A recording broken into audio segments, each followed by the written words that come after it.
या मैदानाच्या निमित्ताने उपस्थित आपलं मनपूर्वक मनापासून स्वागत। सुटला 47 सुटला 47 पळतोय। ज्या 47 मध्ये परत एकदा 7 गाड्या एक बाद झाला। 6 जण पळतायत।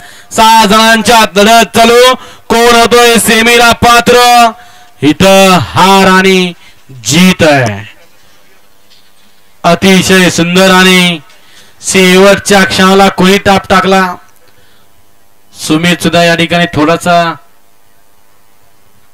वायबल झाला। निकाल गेला पीटीच्या कॅमेऱ्याकडे, कारण लढत तशी पाहायला मिळाली। हॅलो, गड क्रमांक 47 चा निकाल। सन्माननीय महेश पाटील यांचे मित्रबंधू पुसेसावळी गावचे नेते राजेंद्रजी माळवे आजच्या या दोस्ती केसरीच्या मैदानाच्या निमित्ताने उपस्थित आपलं मनपूर्वक मनापासून स्वागत। हा गट क्रमांक 47 चा निकाल आहे। सुंदर अशी लढत झाली। त्या लढतीचा निकाल आहे तास क्रमांक 4 वरून धावलेली गाडी शिवप्रतिष्ठान तेजस भैया परेड निशा